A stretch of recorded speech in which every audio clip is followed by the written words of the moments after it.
We have learnt about all the masking techniques in Photoshop, so we know about pixel, vector and clipping masks, and also how to combine them. But there's one more thing it's good to know about, that you can have more than one pixel mask as well on the same layer, or affecting the same layer. This is impossible to do without using layer groups. I will show you how it works. So, why do we need this in the first place?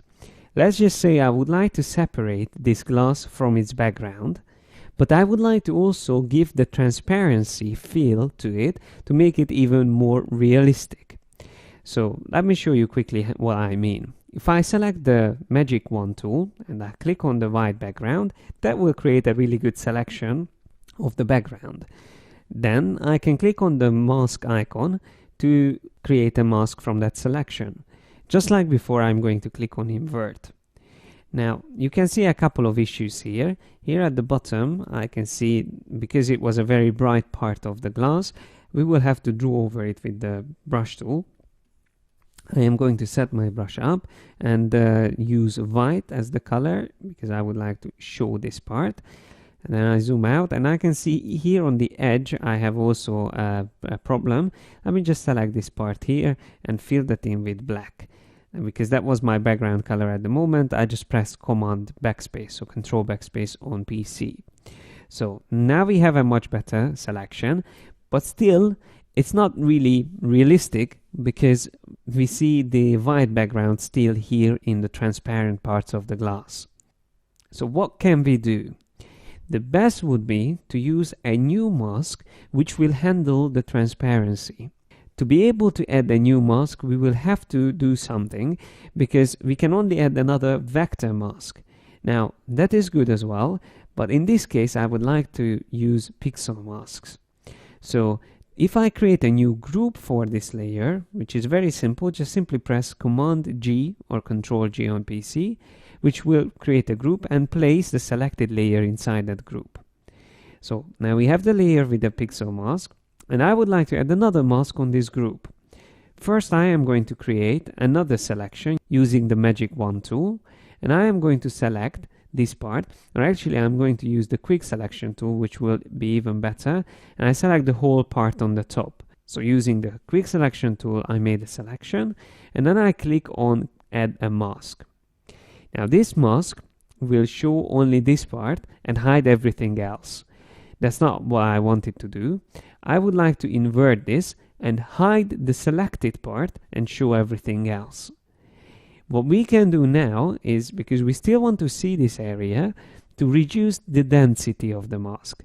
So when I start reducing the density in the properties panel, we will have a really nice transparent look here.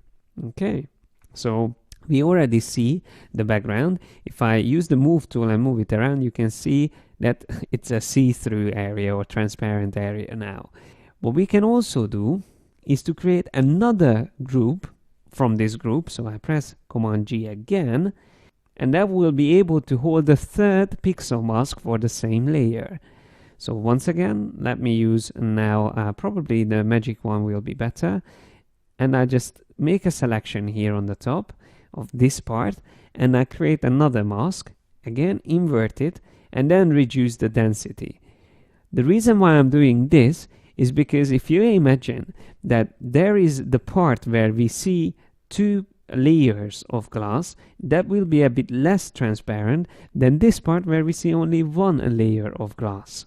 So just to make it even more realistic, I used a third mask, and I have full control over the three masks separately, so I can still access the first mask, use my rectangular selection tool, fill that part in with black, just like before we did it on the right, and then I can access any of these and change the density. If I want to make it less transparent or more opaque, I can always play around with the density. The limit of adding pixel masks to the same layer is 11, because you can have 10 groups or 10 subgroups. So that means 10 levels of masking plus the mask itself on the image. But that of course is unnecessary. Most of the times 2 or 3 masks has to be enough to do the job. And of course, you don't always have to separate masks. Sometimes you can do everything in one pixel mask. It depends on what you want to achieve. One thing to remember though is that when you create these subgroups and you do masking on all the groups, make sure that whenever you want to move the object, always select the group on the top, because then you will move them together. If you only select the image itself, then the masks won't follow it. That's just one thing you should remember if you do this multiple pixel mask on the same layer.